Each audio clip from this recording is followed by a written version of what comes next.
और अब खबरें तफसील से। अनंतनाग में सियासी लीडरान को सरकारी क्वार्टर से बेदखल करने के खिलाफ कई लीडरान ने जम्मू कश्मीर हाई कोर्ट की जानिब रुजू किया है।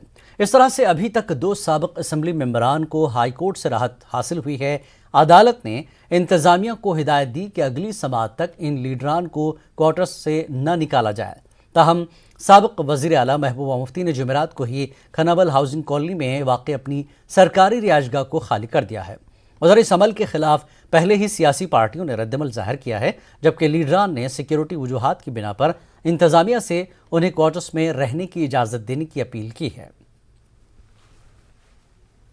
सरकारी नोट्स पाने के बाद अगरचे जम्मू कश्मीर की साबिक वज़ीर आला महबूबा मुफ्ती ने खनाबल हाउसिंग कॉलोनी में अपना रिहायशी क्वार्टर है उसको खाली कर दिया, लेकिन इस मामले में अब एक नया मोड़ आया है। इस मामले में जो ऑक्यूपेंट्स थे तो उन्होंने अब जम्मू कश्मीर हाई कोर्ट का दरवाज़ा खटखटाया है और फिलहाल आप देख सकते हैं कि हम हाउसिंग कॉलोनी खनाबल में ही मौजूद है और ये जो साबिक MLA अल्ताफ कुल्लू है उसका क्वार्टर है। और आप देख सकते हैं कि यहाँ पर जिस तरह से एडमिनिस्ट्रेशन की जानिब से नोटिस चस्पा की गई थी, अब उसके बदले जम्मू कश्मीर हाई कोर्ट की नोटिस है वो दिखाई दे रही हैं और इस पर साफ तौर पर लिखा है कि till next date of hearing before the bench the petitioner shall not be evicted from the quarter in question. इसका मतलब ये है कि जो 7 फरवरी 2023 को जो list for consideration of next date है, तो तब तक जो जम्मू कश्मीर हाई कोर्ट की जानिब से ये हिदायत दी गई है कि जो ये एक्स लेजिस्लेटर्स है जिसमें एडवोकेट अब्दुल मजीद लारमी भी शामिल है और अल्ताफ कुल्लू भी शामिल है, इनको तब तक क्वार्टर से ना निकाला जाए। अब गौरतलब बात यह है कि उस दिन किस तरह से जो इंतज़ामिया है अपना पक्ष कोर्ट के सामने रखेगी और दलील पेश करेगी। और ज़राए की अगर माने तो जो दीगर लीडरान है जिसमें से कुछ साबिक MLCs भी हैं, उन्होंने भी जम्मू कश्मीर हाई कोर्ट का दरवाज़ा खटखटाया है। न्यूज़ 18 के लिए गवर्नमेंट हाउसिंग कॉलोनी खनाबल से मुदस्सिर कादरी। खनाबल हाउसिंग कॉलोनी में सियासी लीडरों और साबिक अरकान असम्बली को सरकारी क्वार्टर्स खाली करने के नोटिस भेजे गए। इन लीडरों ने हाई कोर्ट का दरवाज़ा खटखटाया था। हाई कोर्ट ने 2 साबिक MLA अल्ताफ अहमद कुल्लू और एडवोकेट अब्दुल मजीद लारमी को राहत दी है। दोनों साबिक अरकान असम्बली को अबूरी राहत देते हुए हाई कोर्ट ने इंतजामिया को हिदायत की है कि अगली समाअत तक इनके क्वार्टर खाली न कराए जाएं। सरकारी नोट्स पाने के बाद अगरचे जम्मू कश्मीर की साबिक वज़ीर आला महबूबा मुफ्ती ने खनाबल हाउसिंग कॉलोनी में अपना रिहायशी क्वार्टर है उसको खाली कर दिया, लेकिन इस मामले में अब एक नया मोड़ आया है। इस मामले में जो ऑक्यूपेंट्स थे तो उन्होंने अब जम्मू कश्मीर हाई कोर्ट का दरवाज़ा खटखटाया है और फिलहाल आप देख सकते हैं कि हम हाउसिंग कॉलोनी खनाबल में ही मौजूद है और ये जो साबिक MLA अल्ताफ कुल्लू है उसका क्वार्टर है। और आप देख सकते हैं कि यहाँ पर जिस तरह से एडमिनिस्ट्रेशन की जानिब से नोटिस चस्पा की गई थी, अब उसके बदले जम्मू कश्मीर हाई कोर्ट की नोटिस है वो दिखाई दे रही हैं और इस पर साफ तौर पर लिखा है कि till next date of hearing before the bench the petitioner shall not be evicted from the quarter in question.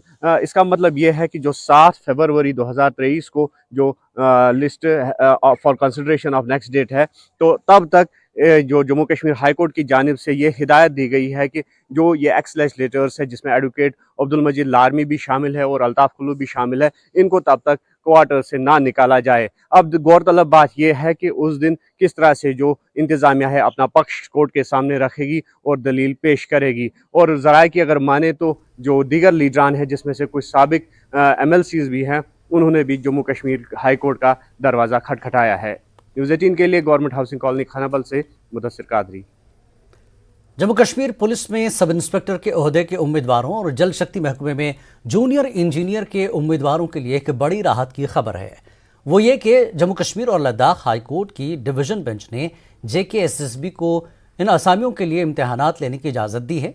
काबिल ज़िक्र बात यह है कि कल एक सिंगल बेंच ने इस भर्ती के अमल को रोकने का हुक्म दिया था और इसके बाद JKSSB ने आज 9 दिसंबर को होने वाले इम्तहानात मुलतवी कर दिए थे। JKSSB ने आज सिंगल बेंच के हुक्म को चैलेंज किया, जिसके बाद कोर्ट ने JKSSB के हक में फैसला सुनाया।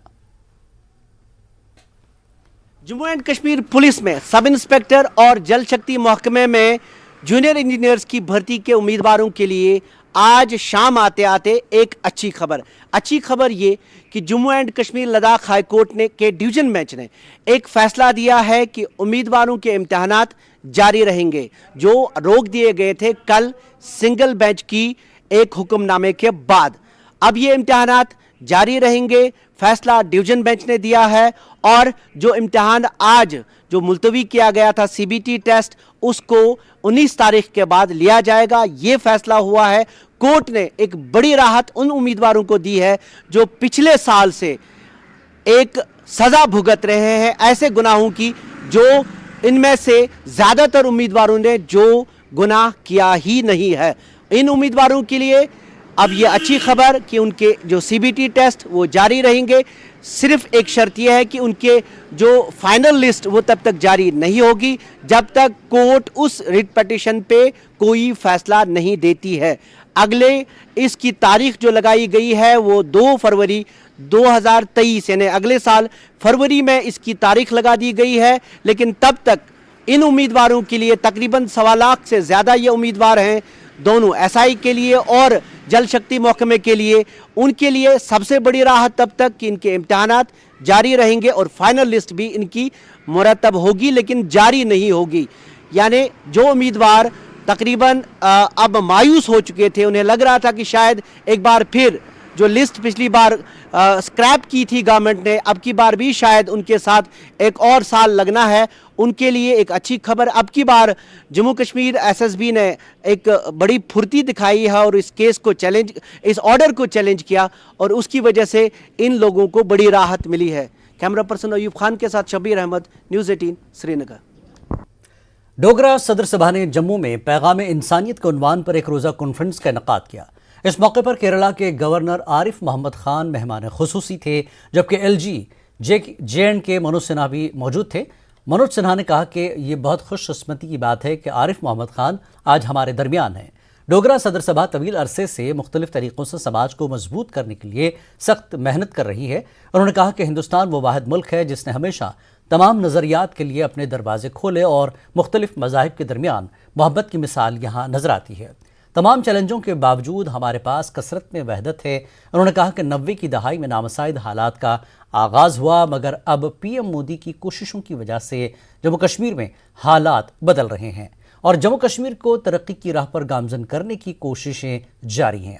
वहीं प्रोग्राम के मेहमान खुसूसी केरला के गवर्नर आरिफ मोहम्मद खान ने कहा कि इस दुनिया को रहने के लिए एक बेहतर जगह बनाना है तो हमें एक दूसरे से प्यार करना चाहिए। जो ममालिक दहशतगर्दी और मुनशियात फैला रहे हैं वो इंसानियत के सबसे बड़े दुश्मन है। इस मौके पर उन्होंने अलहदगी पसंद लीडर सैयद अली शाह गिलानी की नुक्ताचीनी करते हुए कहा कि जिलानी साहब का ताल्लुक जिलान से था, वो यहाँ क्यों गड़बड़ करने आए थे। उनके नाम से ही मालूम होता है कि वो यहाँ के नहीं थे। जम्मू कश्मीर को किसी भूखंड के रूप में नहीं देखना चाहिए। मैं कहूंगा यह मानव समाज के ओरिजिनल जीवन मूल्यों, उद्देश्यों तथा पवित्र संकल्प का ऊर्जा क्षेत्र है। चाहे वो नीलमत पुराण हो, शंकराचार्य की सौंदर्य लहरी हो, बौद्ध दर्शन हो, ऋषि सूफी परंपराओं के अंतर्गत अनेक आदर्श, दर्शन, दूरदृष्टि जम्मू कश्मीर की नहीं बल्कि देश के बेहतर भविष्य के हमारे सपने को सुगम बनाती है। और मैं स्मरण करूंगा गुरुदेव रविन्द्रनाथ टैगोर को। उन्होंने लिखा कि जम्मू कश्मीर में सहीवाद जीवित विचार की उस गहराई तक पहुंच गया जहां मानव ज्ञान की विविध धाराएं एक चमकदार संश्लेषण में एकजुट होती हैं। यही सच है। लंबे समय तक यहां लोगों को बचपन में लाल देव की एक लाइन सुनाई गई, सेकुस बेकुस तेलीवान सुकुस। आप कौन हैं और मैं कौन हूं, फिर हमें बताएं कि वह कौन है जो आप और मैं दोनों के माध्यम में व्याप्त है। इन शब्दों से स्पष्ट होता है कि समस्त सृष्टि का कल्याण न सिर्फ हमारी संस्कृति बल्कि व्यवहारों और विचारों के केंद्र बिंदु में भी है। कि कुछ ऐसे देश जो आतंकवाद, नार्को टेरर को स्टेट पॉलिसी बनाकर मानवता के खिलाफ इस्तेमाल कर रहे हैं, उन्हें अलग थलग करना ही होगा। विश्व में कहीं भी कोई भी गुड टेररिज्म और बैड टेररिज्म नहीं हो सकता है। ये मानवता का सबसे बड़ा दुश्मन है, मानवता पर सबसे बड़ा अत्याचार है। यह समय मानवता के सबसे बड़े दुश्मन आतंकवाद को पूरी तरह से समाप्त करने का है, प्रेम, करुणा और सेवा भाव को अपनाने का है। मुझे उम्मीद है डोगरा सदर सभा के इस आयोजन में यही सामूहिक संदेश पूरे जम्मू कश्मीर को, पूरे देश को और पूरे विश्व को जाएगा।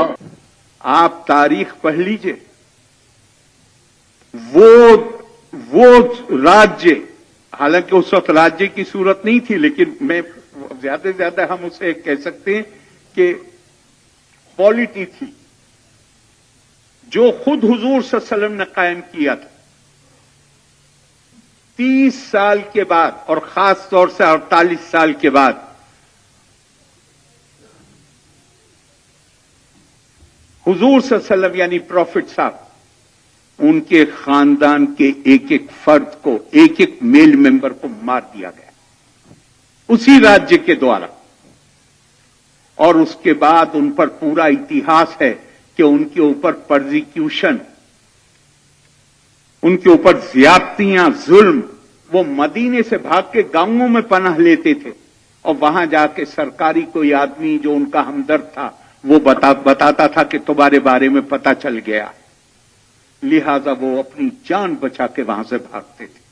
और इतिहास की किताबें हमें बताती हैं कि वो पहले ईरान पहुंचते थे, फिर सेंट्रल एशिया आते थे और वहां उन्हें पता चलता था कि हिंदुस्तान में उन लोगों की बहुत इज्जत है जिनको लोग ये मानते हैं कि ये प्रॉफिट साहब के खानदान से हैं, इसलिए उनकी अक्सरियत हिंदुस्तान आई।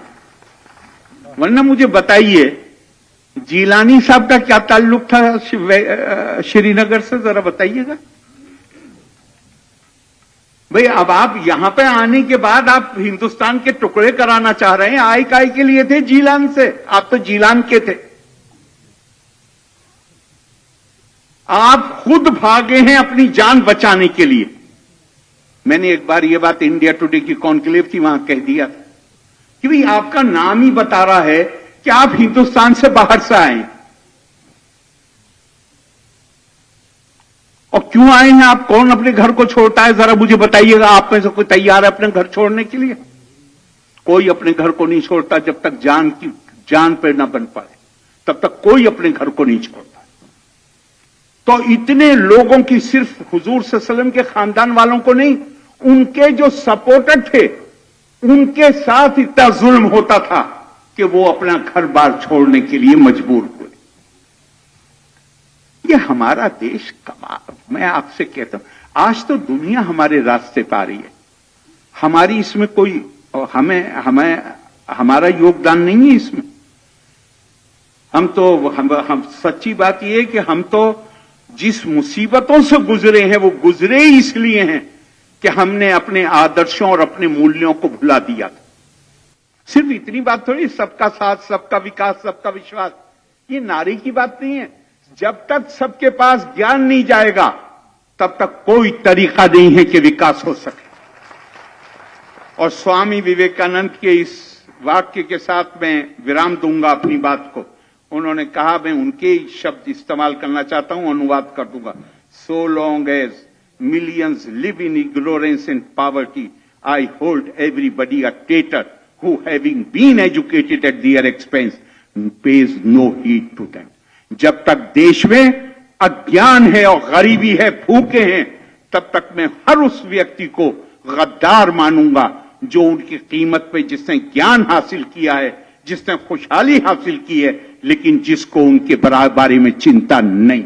हम वो चिंता पैदा करें, वही एक तरीका है कि जिससे हम अपने देश को, और जो मानिए हमारे भाई मनोज जी ने जो बात कही है, कश्मीर हमारे लिए, मैं बार बार कहता हूं, कश्मीर हमारे, जम्मू कश्मीर हमारे सर का ताज है।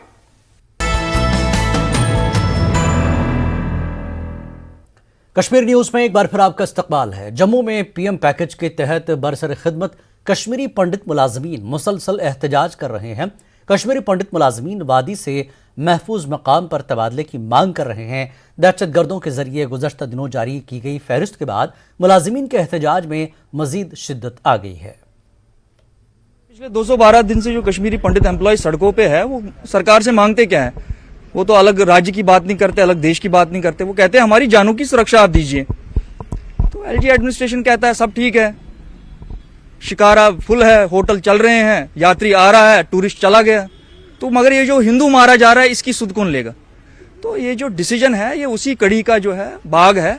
तो ये हमारी अपेक्षा थी, ऐसा ही डिसीजन आएगा, ये कोई हम इसमें हमें कोई आश्चर्य नहीं हुआ, क्योंकि जस्टिस जो है वो मिसनामर बन चुका है इंडियन स्टेट में। जो कार्डिनल प्रिंसिपल्स कॉन्स्टिट्यूशन के हैं उनको डिफाई किया जा रहा है, उनको निस्त नाबूद किया जा रहा है। तो हमारा जो समाज है वो इनसे क्या आशा कर सकता है? तो जिस तरह से ये डिसीजन आया है, जो डिसमिस किया गया वो क्यूरेटिव पिटीशन, जो आपकी जो डिमांड्स हैं, आपको क्या लगता है कि क्या आपकी डिमांड्स पूरी हो जाएंगी? सरकार का जिस तरह से आज तक रवैया रहा है, कि आपको लगता है कि इस डिसीजन के बाद आपकी जो प्रॉब्लम्स हैं, आपकी जो डिमांड्स हैं वो पूरी हो जाएंगी? सर, जैसा कि आपको पता है कि हमारा ये प्रोटेस्ट 212 दिनों से चल रहा है लगातार, टारगेट क्लिनिक्स को लेकर, जो 7 अक्टूबर से लगभग शुरू हुआ था। तो अभी क्योंकि पार्लियामेंट का शीतकालीन सत्र भी शुरू हो रहा है, तो हमारे भी कुछ जम्मू कश्मीर के सांसद वहां गए हुए हैं, कुछ जो विपक्ष के सांसद भी हैं, उन्होंने भी हमें आश्वासन दिया है कि आपका जो मुद्दा है वो जोर शोर से वहां पे उठाया जाएगा, क्योंकि कश्मीर में, जम्मू कश्मीर में इस वक्त जो गरमाया हुआ मुद्दा है वो एम्प्लॉयज को लेके ही है, चाहे वो कश्मीरी पंडित हैं या वो हमारे डोगरा समुदाय से बिलोंग करते हैं एम्प्लॉयज है, वो भी लगभग 200 दिनों से धरना प्रदर्शन पे है। तो गुहार यही है गवर्नमेंट से, राइट टू लिव, हमें जीने दीजिए। इस समय जो हमारी स्थिति है वहां पे हमारी जान पर बनाइए, हमारे कार्यस्थलों पे हमें मारा जा रहा है, चुन के मारा जा रहा है, हमारी आइडेंटिटी पूछ के मारा जा रहा है।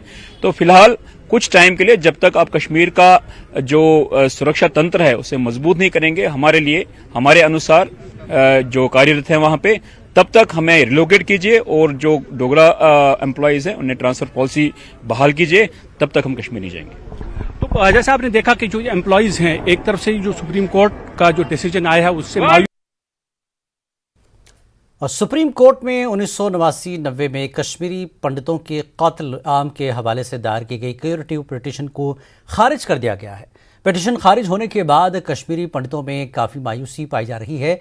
कई कश्मीरी तंजीमों के सरबराहान ने इस मामले पर रद्दमल जाहिर किया है। इस पूरे मामले पर जम्मू में रूट्स इन कश्मीर के सदर अमित रैना ने न्यूज़ 18 से खास बातचीत की।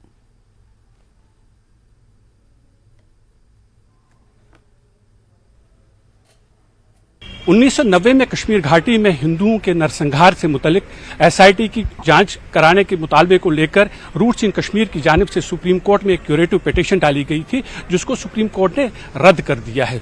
हमारे साथ रूट्स इन कश्मीर के स्पोक्स पर्सन अमित रैना हैं, उनसे जानने की कोशिश करेंगे कि आखिर उनका क्या है अब पहला रिस्पॉन्स, कैसे देखते हैं इस फैसले को। देखिए, इस देश में जब लॉ एंड ऑर्डर डिलीवर नहीं करता है, पुलिस डिलीवर नहीं करती, एग्जीक्यूटिव डिलीवर नहीं करता है, तो एक आम आदमी को, एक नरसंहार के जो विक्टिम है उसको उम्मीद लगी रहती है टेम्पल ऑफ जस्टिस से, और टेम्पल ऑफ जस्टिस जिसे हम सुप्रीम कोर्ट कहते हैं।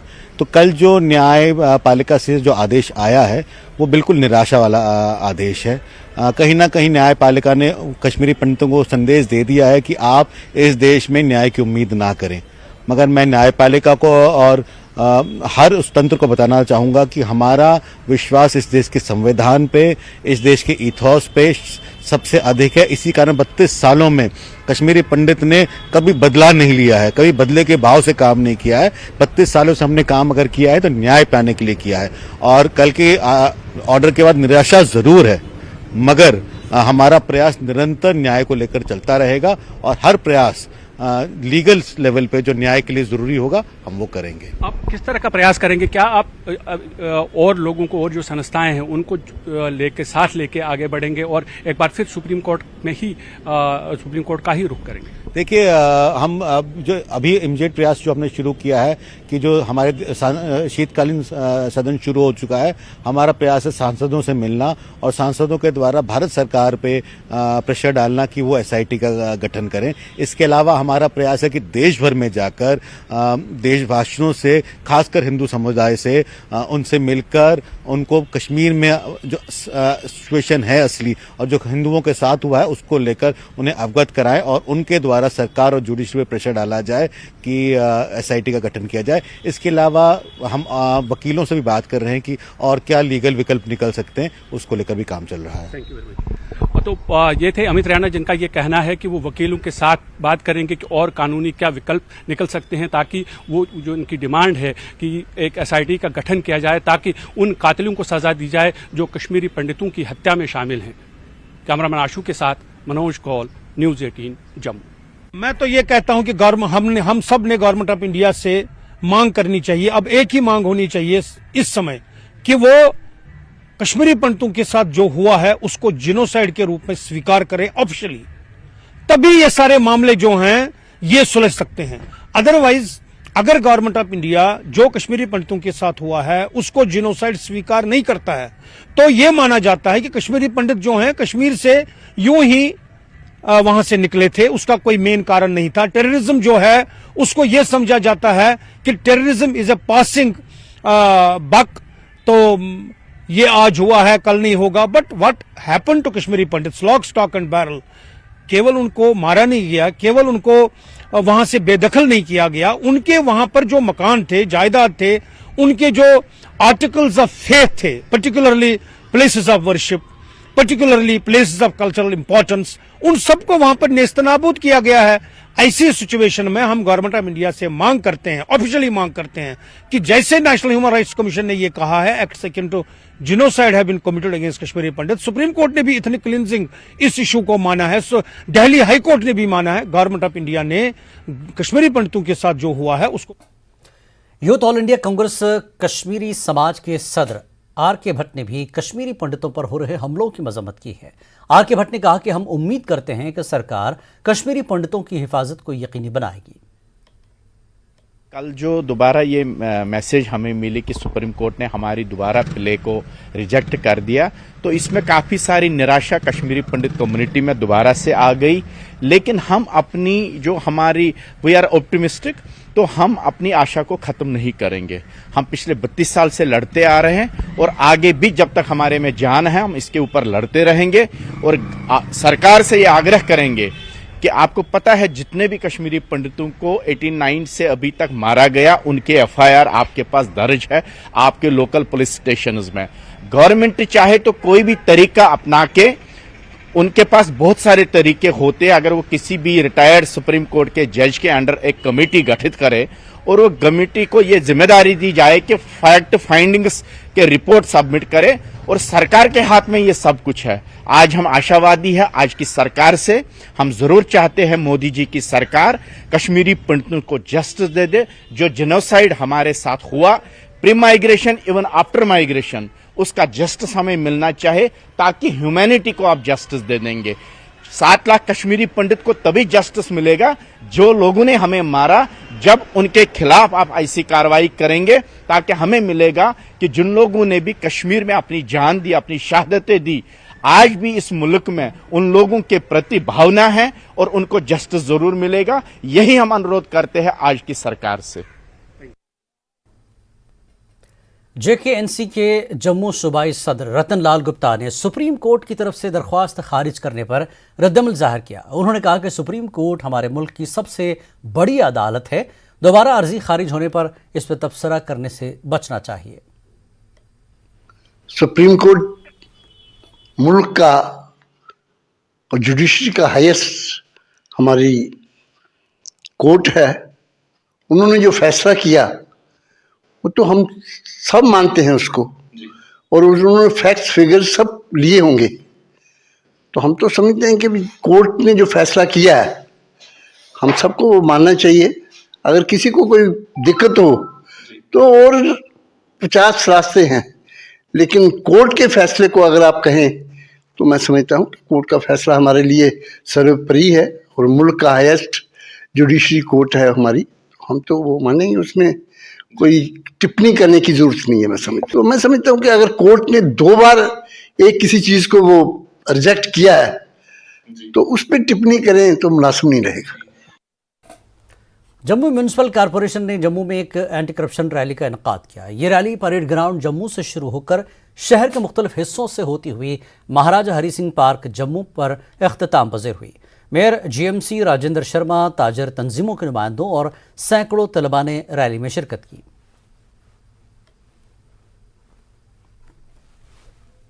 प्रधानमंत्री नरेंद्र भाई मोदी जी का दिल का दर्द महसूस करते हुए जो उन्होंने 15 अगस्त रेड फोर्ट से ये कहा था, आह्वान किया था कि आप मेरा साथ दीजिए, मैं भ्रष्टाचार को जड़ से मिटाना चाहता हूं, वो दर्द महसूस करते हुए हमारे उपराज्यपाल माननीय मनोज कुमार सिन्हा जी और हम सब ने ये अब प्रण किया है कि कम से कम जम्मू पूरे देश को रोशनी बताएगा कि भ्रष्टाचार मुक्त हम व्यवस्थाओं का निर्माण करेंगे। और उसके लिए आज जम्मू का युवा सड़कों पर उतरा है। ट्रेडर यूनियन, धर्मगुरु, स्कूल्स, कॉलेज, यूनिवर्सिटीज, ये अपने आप में एक ऐतिहासिक पल है जहां जम्मू ने अपने आप को बदलने का ठाना है और नव व्यवस्थाओं का निर्माण करने का संकल्प लिया है। आपको लगता है कि यहाँ जो सड़क पे आने से आम लोग जो हैं, जो इस रैली में नहीं है, उन तक ये संदेश जाएगा कि अब करप्शन को खत्म करना है? ये जो अभी हम अभियान चला रहे हैं, ये सड़कों पर चलते हुए लोगों को ये हम आह्वान कर रहे हैं कि आइए मोदी साहब जी का दर्द पहचानिए।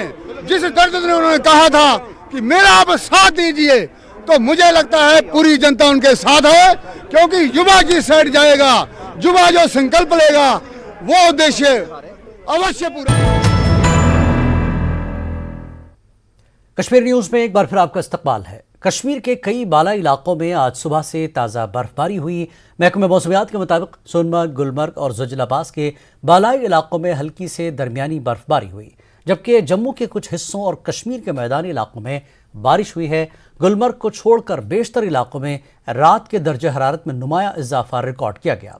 वादी में महकमे मौसमियात के इंचार्ज मुख्तियार अहमद ने न्यूज़ 18 को बताया कि एक और वेस्टर्न डिस्टर्बेंस 12 से 13 तारीख के बीच वादी में पहुंच जाएगा, लेकिन इसका असर खत्म होते ही 20 दिसंबर तक उमूमी तौर पर मौसम खुश्क रहेगा। मुझे लगता है कि इस बार शायद फिलहाल ठंड में थोड़ा सा जो सुधार हुआ है मिनिमम टेम्परेचर के अंदर, जिसमें पूरे मैदानी इलाकों में टेम्परेचर जो है प्लस में चला गया, एक्सेप्ट गुलमर्ग जहाँ पे -3 आज भी था। रिपब्लिक पार्ट में काफी ज्यादा इंप्रूवमेंट है। तो फिलहाल 3-4 दिन तक अगले थोड़ा सा राहत मिलेगा लोगों को ठंड में सुबह शाम को, और 13 के बाद फिर से जो है ठंड में इजाफा हो जाएगा, सुबह शाम ठंड जाएगा, दिन में अमूमन मौसम ठीक। बाकी जो हैवी वेदर, जो शैलो फॉग वगैरह रहा करता था पिछले 10 दिनों से, तो उसमें भी थोड़ा सा राहत मिलेगा लोगों को। आप जब भी वेस्टल होता है तो पोल्यूशन जो है होता है, इसके कारण जो आपको विजिबिलिटी में किसी भी किस्म की प्रॉब्लम नहीं होती, तो हेज और जो शैलो फॉग है उसमें भी थोड़ा सा कमी देखने को मिलेगा। जिला गांधरबल के आलमी शोहरत याफ्ता सयाहती मकाम सोनमर्ग समेत जम्मू कश्मीर के बालाई इलाकों में ताज़ा तौर पर दरमियाने दर्जे की बर्फबारी हुई है। बर्फ की सफ़ेद चादर ने पूरे इलाके को अपनी लपेट में ले रखा है, जिससे सयाहों के चेहरों पर खुशियां बिखर गई हैं। दरियासना श्रीनगर लेह हाईवे को बंद कर दिया गया क्योंकि सड़क पर फिसलन पैदा हो गई है। ज़ोजिला पास के 0 पॉइंट समेत सोनमर्ग के बालाई इलाकों में भी सड़कें नाकाबिल इस्तेमाल बन गई हैं। लेकिन अच्छी बात यह है कि महकमे मौसमियात ने फिलहाल इस इलाके में शदीद बर्फबारी होने की कोई पेशन गोई नहीं की है।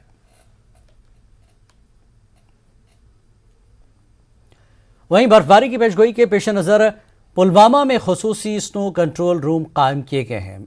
मैकेनिकल डिपार्टमेंट ने इस हवाले से त्राल और अभामा के अलावा डिस्ट्रिक्ट हेडक्वार्टर पर कंट्रोल रूम कायम किए हैं।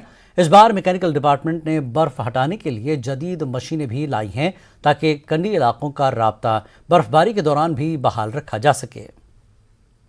उसमें हमें 900 किलोमीटर्स मिले हुए हैं। P1 में 400, डिस्ट्रिक्ट पुलवामा में, P2 में 500। सो हमें 900 किलोमीटर्स करने हैं। कि एक्चुअली मेन रोड से आते हैं, और कुछ रोड्स जो लिंक्स हैं वो कुछ म्यूनिसिपलिटी करती है और कुछ R&B भी करते हैं, वो टेंडर्स वो निकालते हैं, तो वो भी करते हैं। तो मेन तो मैकेनिकल का ही है, और उनका सपोर्ट भी है। मैं नहीं कह रहा हूँ कि म्यूनिसिपलिटी और जो डिस्ट्रिक्ट एडमिनिस्ट्रेशन होती है, R&B है, उनके सपोर्ट से हो जाता है। हमें लोगों से एक ही परेशानी है कि वो गाड़ियाँ रोड पे खड़ी कर देते हैं। उनको चाहिए उस वक्त गाड़ियाँ जो है सेफ साइड में रखें, ताकि हम क्लियरेंस अच्छी तरह से कर सकें। कश्मीर में दर्जा हरारत में काफ़ी कमी वाक़ हुई है। सर्दी बढ़ने के साथ ही पहलगाम जैसे खूबसूरत मकामात की जानिब सयाहों का काफ़ी रश देखने को मिल रहा है, जबकि चंदनबाड़ी और आड़ो वैली जैसे मकामात पर मनफी दर्जा हरारत के चलते दरिया और नदी नाले यकबख्ता हो गए हैं। बर्फ से लिपटी पहाड़ी चोटियां भी एक दिलकश मंजर पेश कर रही हैं। सयाहों का कहना है कि कश्मीर में सर्दी के इन अय्याम में भी एक मुनफरद और खूबसूरत तजुर्बे का सामना होता है, जबकि यहाँ के लोगों की मेहमान नवाजी और कुदरती खूबसूरती भी बेमिसाल है। पटना बिहार से आया हूँ। Kashmir is really a nice place, it's really pleasant over है और ठंड भी काफ़ी अच्छी है। हाँ, बर्फ़ भी काफ़ी अच्छी लगे, मुझे काफ़ी अच्छा लगा आके। This is my first time in Pahalgam, so I really enjoyed it. जी बिल्कुल, ताकि हम दोबारा यहाँ आ सकें, दोबारा थ्राइस 4 टाइम्स, जितने टाइम्स मुझे बुला लो मैं यहाँ आने के लिए तैयार रहूँगा। हाँ, जन्नत है, कश्मीर सही में जन्नत है। लाइक मैंने बस सुना था, पढ़ा था कि हाँ जन्नत एग्जिस्ट करता है, but yes it is really a heaven. मैं प्रणत राजस्थान से पहली बार आए कश्मीर देखने को। बर्फ़ आए एक्चुअली में इस समय पर। हाँ, इस समय थोड़ा बर्फबारी कम है, बट हाँ जो है बहुत वास्तव में नायाब चीज़ है। बहुत शानदार, सारे अरेंजमेंट बढ़िया है, सही में मतलब जगह है देखने लायक। अगर आप नहीं आए तो मिस करेंगे इस चीज़ को, आना चाहिए। बहुत अच्छा मतलब व्यू इतना अच्छे हैं कि हाँ मतलब फ़ोटो खेते खेते थक जाएंगे यहाँ कि हाँ भाई यहाँ भी ले लो, यहाँ भी ले लो। एक ही जगह के 4-4, 8-8, 10-10 फ़ोटो लेंगे तो भी नहीं थकेंगे आप। इतना मतलब अच्छा व्यू है। अब देखिए ना, चारों तरफ ये पूरा ग्रीनरी है पूरा। उसके बाद बर्फ़, वास्तव में मतलब देखने नायाब चीज़ है, नायाब चीज़। सेक्रेटरी BOPEE डॉक्टर फिरदौस अहमद ने बोपी पर उम्मीदवारों की जानिब से लगाए गए इल्ज़ामात की तरदीद की। श्रीनगर में BOPEE के दफ्तर के बाहर उम्मीदवारों का एहतजाज जारी है। डॉक्टर फिरदौस का कहना है कि GNM की सीटें ख़त्म हो चुकी हैं और BOPEE के ने सिर्फ मेरिट के मुताबिक सीटें भरी हैं। दफ्तर के बाहर बच्चे एहतजाज कर रहे हैं। उनका कहना है कि उन्हें बुलाया तो गया काउंसलिंग के लिए, लेकिन अब उनसे ये कहा जा रहा है कि यहाँ पे सीटें नहीं हैं। मुझे बताइए, सेक्रेटरी साहब हमारे साथ मौजूद हैं, मुझे बताइए क्या मामला, माजरा क्या है? एहतजाज अगर ये बच्चे कर रहे हैं, उनका एहतजाज जायज़ है, तो फिर आप उस पर कार्रवाई कीजिए। इसमें ये हमारे पास कोई 2600 बच्चों ने रजिस्टर की हुई है, 2600 बच्चे। तो सीटें जो हैं हमारे पास टोटल गवर्नमेंट और ये प्राइवेट मिला के 922 सीटें हैं टोटल। इसमें गवर्नमेंट की 110 है और बाकी जो हैं वो बाकी हैं प्राइवेट कॉलेजेस की। क्योंकि गवर्नमेंट ने एक पॉलिसी निकाली हुई है पहले कि जो भी, अब पहले ये प्राइवेट अलग होता था, अब प्राइवेट और गवर्नमेंट सीटें जो है वह बोर्ड BOPEE पर लेगा। तो हमने नोटिस जब दे दिया इनका, हमने शॉर्ट लिस्ट किया, इनका सारा हमारी वेबसाइट पर आ गया। इनका मेरिट, ये बेसिकली जो भी सिलेक्शन से होती है it is merit based, merit come choice based. Merit से हम हिल नहीं सकते हैं। अब हमने क्या किया, इनका मेरिट बनाया, एग्जैक्टली इनका जो मेरिट हमने डिस्प्ले कर दिया अपनी साइट पर, इसी हिसाब से इनको मेरिट के हिसाब से बुलाया। पहले दिन हमने 600 बच्चों को बुलाया, तो 600 बच्चों में से क्या है, आगे लोग 399 तकरीबन 90 सीटें पहले दिन चली गई। तो कल जो हमने काउंसलिंग की तो बाकी की सारी सीटें बारिंग 10 सीट्स जो कैटेगरीज में, डिफरेंट कैटेगरी में बच गई, सारी सीटें फिल हो गई। कल हमने 1400 बच्चों, मतलब 1400 सीरियल। आपके कहने का मतलब है कि जितनी सीटें आपकी थीं वो पहले 2 दिन में ख़त्म हो चुकी। अब ये जो बच्चे जिनको आना था उनके लिए कोई सीट नहीं बची है, उनके लिए कोई सीट बची नहीं है। और कल हमने शाम को क्या किया, जब कोई सीट बची नहीं है ओपन मेरिट में, हमने अपनी साइट पर अलर्ट डाल दिया कि जो ये सीटें थी भर गई हैं, सारी सीटें कंप्लीट एग्जॉस्ट हो गई हैं। तो जो बच्चों ने ये फॉर्म भरे हुए हैं, they need not come for counselling on the 9th, barring that category seats जो 8 ना, वो भी हमने डाल दिया उस पर। इसमें एक सवाल, कुछ बच्चों ने ये कहा हमसे कि हमारा जी मेरिट आगे था, सपोज किसी के 60% मार्क्स थे, 40% वाला इन हो गया, हम रह गए क्योंकि हम कल काउंसलिंग में इन्होंने जाने नहीं, बिल्कुल भी नहीं, क्योंकि ये मेरिट बेस्ड है, ये सीरियली हम चल रहे हैं मेरिट के हिसाब से। मेरिट हमारा डिस्प्ले है ऑलरेडी साइट पर, उसी हिसाब से चल रहे हैं। अब किसी वक्त कोई कहता है मेरा कम मेरिट था, ज़्यादा मेरिट था, कम वाला मुमकिन है कैटेगरी में होगा, वो ओपन मेरिट का होगा। वो बच्चा जो कहता है मेरा ज़्यादा मेरिट है, वो क्योंकि कैटेगरी की अलग की स्पेसिफाई सीटें हैं, कैटेगरी की अलग सीटें हैं, ओपन मेरिट की अलग सीटें हैं। ऐसा रूल आउट कर रहे हैं, ऐसा कोई भी बच्चा, ऐसा कोई भी इंसिडेंट नहीं है, कोई बच्चा नहीं है कि जिसको हमने मेरिट बाईपास करके उसको दिया होगा किसी। एहतजाज फिलहाल जारी है। अब देखते हैं कि ये बच्चे, जो आर्गुमेंट है BOPEE का, हमारा काम ये था कि दोनों जो तरफ है, जो एहतजाज कर रहे हैं बच्चे और BOPEE का भी, दोनों साइड आपके सामने रखते हैं। हो सकता है कुछ और तार इसके निकल आए, लेकिन फिलहाल BOPEE इस मामले में क्लियर कट है। उन्होंने साफ कह दिया कि मेरिट के हिसाब से, पूरे मेरिट से हट के इन्होंने कुछ भी ऐसा काम नहीं किया है जो मेरिट के हिसाब से नहीं हो। जहांगीर अजीज़ के साथ शब्बीर अहमद, न्यूज़ 18 श्रीनगर। जम्मू के बहुप्लाजा गांधीनगर इलाके में जनरल नर्सिंग और मिडवाइफरी लेटरल एंट्री की काउंसलिंग के लिए आए उम्मीदवारों ने board of professional entrance examination के खिलाफ काउंसलिंग न करने पर एहतजाज किया। यहाँ पे आए, उसके 1-1.5 घंटे बाद ये लोग आ रहे हैं ऑफिस में और बोल रहे हैं आप लोग सब चले जाएं, यहाँ पे ना आप सीटें बुक हो चुकी है। मैंने बोला अगर सीटें बुक हो चुकी है तो आप लोगों ने हमें क्यों पहले गाइड किया, आपने पहले क्यों बोला कि 9 तारीख को आपकी काउंसलिंग है, आ जाओ। और कह रहे नहीं इतने बच्चे थे, इनका हो गया सिलेक्शन। वैसे कैसे हो सकता, अगर आपने इतनी सीटें निकाली फिर बाकी फॉर्म्स क्यों फिल किए? हम कौन सी पोस्ट है और कितनी सीट्स? देखो GNM की है 900 समथिंग इनने निकाले थे ना फॉर्म, और 27 जो है पोस्टें थी। तो उसके बाद अभी वो हो गया, अब मगर अब ये कह रहे हैं कि आप लोगों का नहीं होता, मगर इतने सारे बच्चे तो ये कहाँ जाएंगे? आप लोगों को फॉर्म फिल नहीं करना चाहिए। तो फिर अगर ठीक है कर भी लिया तो नोटिफिकेशन नहीं निकालना चाहिए था ना, हमारा भी फ्यूचर खराब हो रहा, हमने भी पैसे वेस्ट किए ना, यहाँ पे फॉर्म फिल किया, हम 2-2 साल से वेस्ट कर रहे हैं, यहाँ टाइम वेट कर रहे हैं, उसके बाद इतनी दूर दूर से ये लोग आ रहे हैं। युवा एक संघर्ष की तरफ से मैं बोल रहा हूँ और ये सभी बच्चों को हम सपोर्ट कर रहे हैं पूरे JNK में। मैं यही कहना चाहता हूँ अगर आपके पास 940 सीटें ही हैं तो पहले आप ANM के लिए परमिशन दे देते हो। ये सभी ANM से बच्चे आए हैं, ये कोई ये नहीं कि अभी 12वीं करके डायरेक्ट अप्लाई कर रहे हैं। ये ANM आपके अगर 2700 यहाँ पे सीटें हैं, एटलीस्ट 2700 इन बच्चों के लिए कहीं ना कहीं एडजस्टमेंट पहले ही सोचना था, ये बच्चा जाएगा कहाँ, ये हमारी स्टेट के बच्चे हैं तो हमें इनके लिए सोचना चाहिए।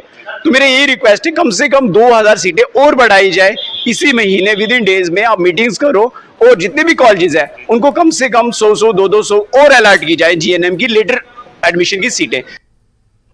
अनंतनाग और कुलगाम के दरमियान वाक़े तरका ताजलू इलाके में हेपेटाइटिस जैसी बीमारी फैलने से अभी तक एक कमसिन बच्ची की मौत वाक़ हुई है, जबकि निस्फ दर्जन से ज़्यादा लोग इस बीमारी में मुब्तला हो गए हैं। मकामी लोगों का कहना है कि ये बीमारी नाक़िस पानी की सप्लाई या दीगर वजूहात की बिना पर फूट पड़ी है। महकमे सेहत कुलगाम की टीम ने इलाके में तिब्बी जाँच शुरू कर दी है और अभी तक 150 अफराद की स्क्रीनिंग और 92 अफराद के सैंपल लिए गए हैं। बच्चे इस बीमारी में सबसे ज़्यादा मुतासर हो गए हैं, जिनका इलाज मुआवजा शुरू कर दिया गया है। वहीं जांच पड़ताल के लिए महकमे ने पानी के नमूने ले लिए हैं और नतायज आने के बाद मजीद कार्रवाई अंजाम दी जाएगी। मकामी लोगों ने महकमे जल शक्ति पर गफलत शारी से काम लेने का इल्ज़ाम आयद किया। लगता है इसका मेन कारण है पानी की सप्लाई। जो ये पानी हमारे नाले विशेष से आता है, इसमें बहुत सारे मुकामात पर लोग गंदगी डालते हैं, इसमें लैट्रिन टॉयलेट मिल जाती है और समझ रखो कि घर वालों ने इसको कूड़ादान बना के रखा है। घर में से जो कूड़ा निकलते हैं वो इसी में फेंक देती है। तो PHE डिपार्टमेंट क्या साफ सफाई वगैरह? उसके बाद यहाँ हमारा ये मतलब फिल्ट्रेशन प्लांट है, पता नहीं उसमें पूरा साफ होता है कि नहीं होता है। हमें तो जब पिछले दिनों से ये पता चला कि उधर जब हमारा एक लड़का बीमार हुआ तो उन्होंने पानी टेस्ट किया, उसी फिल्टर प्लांट से पानी लिया था, लेकिन उन्होंने कहा ये पानी भी गंदा है, ये पीने के लायक बिल्कुल नहीं है। पॉइंट से भी ले लिया तो हम देखते हैं उसमें क्या आता है हमें। कितने केसेस हैं अभी तक रिपोर्ट हुए हैं? अभी तक हमने 100 बच्चों के सैंपल जो लिए हैं, तो इनमें से एक बच्ची की डेथ हुई है कल और 2 पॉजिटिव है और उनमें से एक बच्चा जो है चिल्ड्रन हॉस्पिटल से लामा जिसको हम बोलते हैं left against medical advice. What is the cause of the death? Most probably liver trauma जो है, लिवर को जो ट्रामा करता है हेपेटाइटिस। इमीडिएटली आपको क्या पता चला कि इसका कारण क्या हो सकता है? ये जैसे मैंने बताया कि वाटर बॉर्न ही है, मोस्टली होता ही वाटर बॉर्न है, तो इसमें भी हमें यही सस्पेक्ट है, इसीलिए हमने वाटर के जो सैंपल हैं वो भी ले लिए और बच्चों के सैंपल भी ले लिए। कि कोई जानकारी लोगों को दी आप लोगों ने? बिल्कुल ये कहा कि पानी उबाल के पियेंगे, बिल्कुल ठंडा पानी और डायरेक्ट टाइप का वाटर ना इस्तेमाल करें, उबाल के बिल्कुल 100 डिग्री पे उबाल के फिर चाहे उसको ठंडा करके इस्तेमाल करें, जैसे भी करें। इसमें यही अवेयरनेस होती है। डॉक्टरों के मुताबिक पानी से फैलने वाली बीमारियों ने यहाँ पे जन्म लिया है, जिसकी वजह से कई बच्चे जो हैं बिलखुसूस मर्द जन और बच्चे जो हैं इसमें इन्वॉल्व हो गए हैं और यहाँ पे सैंपलिंग की जा रही है, पानी के नमूने लिए जा रहे हैं। उसके साथ साथ डॉक्टरों ने एडवाइस किया है पूरे इलाके को, मुल्हिका इलाकों को, कि वो पानी उबाल कर पिए और साथ में जो है अपना जो है मुआयना भी कराए, डॉक्टरी मुआयना भी कराए। हम आपको बताएं कि ये जो वाटर बॉर्न डिजीजेस हैं ये कुछ दिनों से ही यहाँ पे फैली हुई हैं और यहाँ पे मकामी लोगों ने बताया कि पानी से फैलने वाली इस बीमारी का तदारुक किया जाना चाहिए और साथ में जो मेडिकल अमला है उनकी खिदमत भी मुयसर रखनी चाहिए। ज़हूर रिजवी, न्यूज़ 18 नेटवर्क, तर्क ताशलू।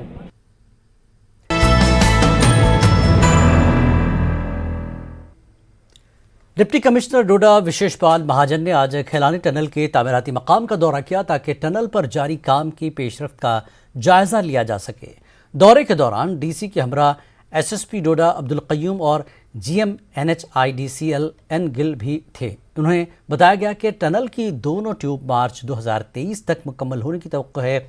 DC ने मजदूरों की हिफाजत, इस प्रोजेक्ट को क्वालिटी और बरवक्त तकमील पर जोर दिया। यहाँ ये बताना ज़रूरी है कि टनल बावकार मुतबादिल कौमी शाहराह 244 का अहम हिस्सा है, जिससे खित्ते में सयाहत को फ़रोग़ मिलेगी। जो है काम कंप्लीट हो चुका है और आज ये हमारा एक नया ब्रेक थ्रू था। आई एम थैंकफुल कि कर्नल गिल और इनकी पूरी टीम ने आज हमें यहाँ बुलाया। अभी आपके सामने ही ये जो टनल का रास्ता आपको पीछे दिख रहा होगा निकला है, तो hopefully this will further expedite जो काम हमारे यहाँ पे चल रहा है टनल्स का। तो मैं डिस्कस कर रहा था इनके पास, अभी हमारा टारगेट जो है वो मार्च 2023 है, तो वी विल ट्राई कि जितना उसमें पॉसिबल हो सके, और अगर कहीं पे कोई चीज़ की ज़रूरत पड़ेगी तो उसको review time to time NHIDCL कर ही रहा है, हम भी करते रहेंगे। मुझे लगता है कि इन टनल से लोगों का एक तो डिस्टेंस जो है ट्रैवलिंग का कम होगा, और आप लोग तो ये खिलानी से डोडा ट्रैवल करते ही रहते हैं, इसमें आपने देखा है कितने मोड़ हैं, ऊपर नीचे होना पड़ता है। तो this will make life easier for all the commuters as also decrease the time of travel from different parts. Kashmiri नौजवानों के ग्रुप ने ई-बाइक वेंचर शुरू किया है। श्रीनगर स्मार्ट सिटी लिमिटेड के साथ मिलकर उन्होंने अपने इस मंसूबे का आगाज़ किया। एक ऐसे वक्त में जब श्रीनगर शहर में ट्रैफिक जाम और गाड़ियों की बड़ी तादाद के चलते सफ़र लोगों को थका देता है, तो पब्लिक ट्रांसपोर्ट की झंझट से बचने के लिए लोग ई-बाइक से आरामदेह सफ़र का इंतखाब कर सकते हैं। स्टार्टअप के मैनेजिंग डायरेक्टर और शरीक बानी शेख यामीन ने तफसीलात बताई। इसमें हमने पूरे श्रीनगर में ई बाइक्स इंट्रोड्यूस की है ऑन रेंटल्स, जहां पर हमारे 21 docking station through out Srinagar है, जिनमें से अभी हम 11 को ऑपरेशनलाइज कर रहे हैं और उन पे अभी हमारी 50 ई बाइक्स रहेगी। सो बेसिकली जो हमारा मुद्दा मकसद था इस इनिशिएटिव को इंट्रोड्यूस करने का, that was to make sure कि जो ट्रैफिक कंजेशन श्रीनगर में है और उसकी वजह से जो पोल्यूशन लेवल जो बढ़ रही है श्रीनगर में, उसको कर्व करने के लिए हमने ये इनिशिएटिव लिया है। और हमारी जो ई बाइक्स है वो पर चार्ज 60 किलोमीटर्स का उनका रेंज है, और आप जो इसमें मैक्सिमम स्पीड है वो 25 किलोमीटर पर आवर की स्पीड से आप चल सकते हैं। तो नॉर्मल साइकिल के ऊपर इसकी ये फजीलियत है कि ये आपको लॉन्गर डिस्टेंसेस के लिए आप इसको यूज़ कर सकते हैं। On actual testing on the ground it was sort of we got to know that 17 kilometres आप आराम से 1 घंटे में कवर कर सकते हैं। So registration process is very simple, there is no app, there is no wallet जहाँ पर आपको पैसे डालने हैं पहले ही। You just have to come to one of our docking stations, वहाँ पर आप जाएंगे, हमारा डॉकिंग एग्जीक्यूटिव होगा, वहाँ पे आप उसको अपना ID कार्ड दिखाएंगे, फ़ोन नंबर दिखाएंगे और अपना नाम बोलेंगे। It will be just for the first time जब आप रजिस्टर करेंगे। Then you can take the e bike, आप जहाँ भी जाना चाहे आप जा सकते हैं। Then you can drop it at any of our docking station, and once you drop it there, वहाँ पर जो हमारा एग्जीक्यूटिव होगा, क्योंकि जो बैक एंड है that's all tech based, so he just have to scan a barcode and he will know कि आपका कितना चार्ज हुआ है, and then you can pay. Kashmir news में फ़िलहाल इतना ही। आदाब।